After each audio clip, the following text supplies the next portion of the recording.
Hello everyone. In this video we're going to be looking at a few previous year questions from the subject of microbiology. So let's start with the first question. What is cultured using BCYE medium? Is it Leptospira, Legionella, Campylobacter or Bacillus cereus? Okay, so to answer this question we should know what exactly is this medium. So the full form of this medium is buffered charcoal yeast extract agar, and this is specifically used for Legionella or Legionella. Now, only knowing this is not enough, we should know more important stuff about this Legionella. So, these bacteria are fastidious, they are pleomorphic gram negative short rods. So, important to remember. And they mainly cause two conditions: Pontiac fever, in which there is acute and mild flu, and Legionnaire's disease, where there is severe interstitial pneumonia. The mode of transmission is through aerosol from the centralized AC or contaminated water. And the drug of choice in this condition would be macrolides. I've added the reference here, so if you want to read more about it, you can go and check it out. So coming back to our question, our correct option is option B. Now, identify the potential causative agent for a patient's gastrointestinal issues, including abdominal pain, distension, bloody diarrhea with rectal prolapse, and typical barrel-shaped eggs found during a stool examination. So will the answer be Giardia lamblia, Trichuris trichiura, Ancylostoma duodenale, or Ascaris lumbricoides?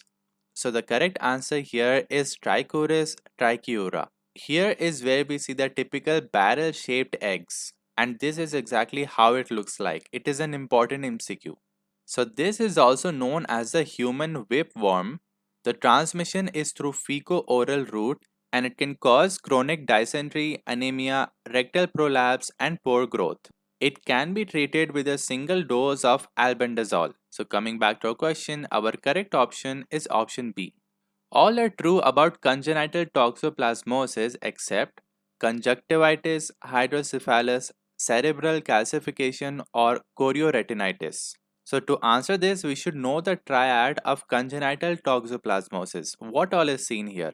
So the three things that are seen here are chorioretinitis, hydrocephalus, and intracranial calcifications. So this triad is very important to remember. So coming back to our question, conjunctivitis is not seen, chorioretinitis is seen. So our correct option is option A. Choose the disc diffusion method out of the given options. Is it Kirby-Bohr, VDRL, dark field microscopy, or none of these? So there are two disc diffusion methods that you should know: Stokes diffusion method and Kirby-Bohr disc diffusion method. And this is what was being asked in our question. I've even added the reference here so you can read more about it. So coming back to our question, our correct option is option A.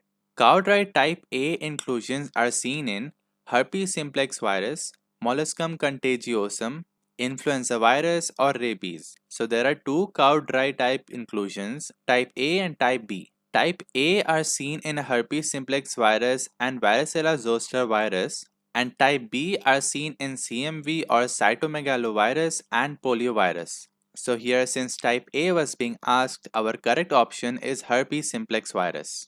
A child's recurring chronic infection with encapsulated bacteria are likely due to a deficiency of IgG1, IgG2, IgG3, or IgG4. So the correct answer here is IgG2. A deficiency of this is associated with recurrent infections with encapsulated bacteria such as Haemophilus influenzae and strep pneumoniae. So coming back to our question, our correct option is option B.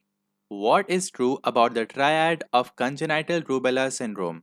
Does it have PDA, cataract and deafness, hepatomegaly, mental retardation and deafness, chorioretinitis, multi-organ failure and pneumonitis, or none of these? So as you can see, a lot of triads are being asked here, and I have uploaded a lot of triads on my Instagram page, so make sure to go and check those out. The link to my Instagram is in the description. So anyways, coming back, what do we see in the triad of congenital rubella syndrome? So there will be deafness, there will be cataract, and also PDA. PDA means patent ductus arteriosus.